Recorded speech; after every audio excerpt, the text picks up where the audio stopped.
Inside of the concentration camps of the Second World War, there were a number of different torture methods used and inflicted upon the victims of the camps. Those who had broken the rules, or who were suspected of being involved in resistance, were often subjected to treatment such as floggings, but also more ruthless torture methods and punishment, such as the standing cells. These were small oubliette-style cells and dungeons, in which a victim would be forced into for days on end, and it was so cramped that they could not sit down, and there would be not much oxygen at all. But the brutal SS guards, such as Irma Grazer, Josef Kramer, and Elisabeth Falkenrath, carried out torture in camps such as Ravensbrück, Dachau and Buchenwald, alongside the Gestapo, who were also based inside many different concentration camps.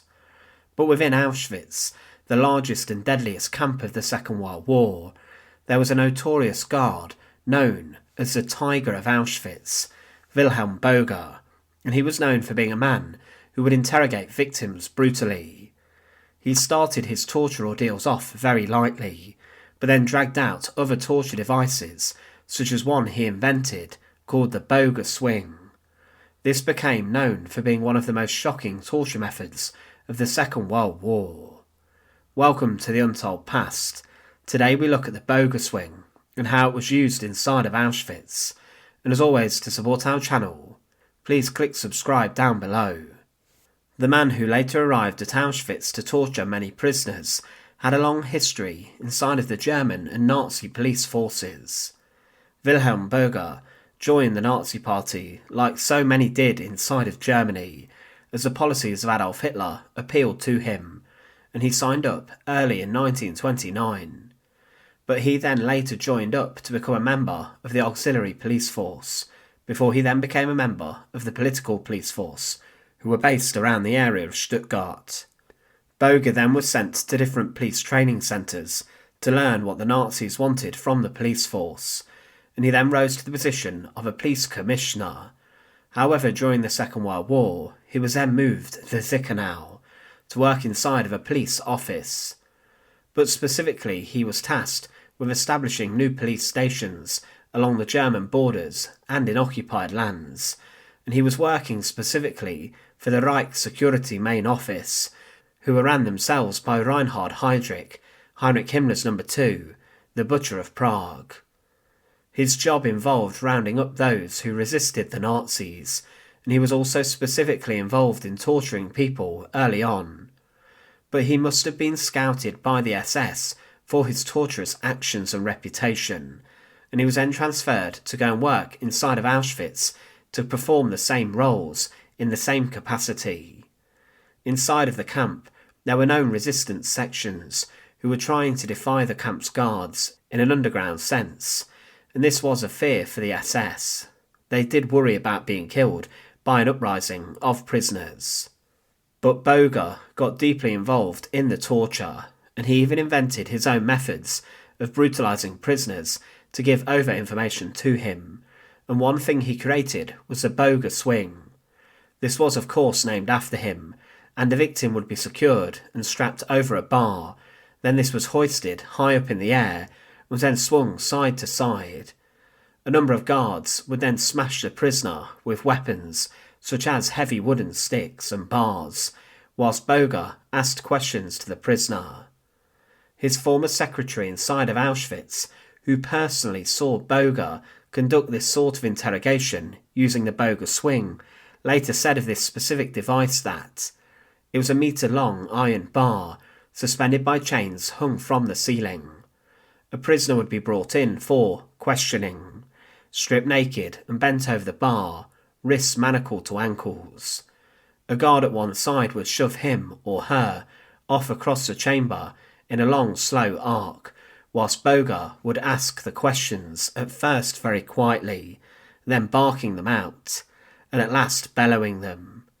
At each return, another guard, armed with a crowbar, would smash the victim across the buttocks. As the swinging went on and the wailing victim fainted, they were revived only to faint howling again. The blows continued, until only a mass of bleeding pulp hung before their eyes. Most perished from the ordeal, some sooner, some later. In the end, a sack of bones and flayed flesh and fat was swept along the shambles of that concrete floor to be dragged away. For his actions inside of Auschwitz, Wilhelm Boger gained a reputation as the Tiger of Auschwitz, and when prisoners saw him strolling around the camp, they were very intimidated by him, as they knew the actions he conducted inside of his torture rooms. With regards to the Boger Swing, a prisoner was locked in one position for the duration of their torture, over the bar, and if they did speak and give over any information, then their ordeal would be a lot easier and over sooner. However, those who did not give over any information would be battered and could be killed by the Boger Swing, or they even suffered deformities if they survived for the rest of their lives.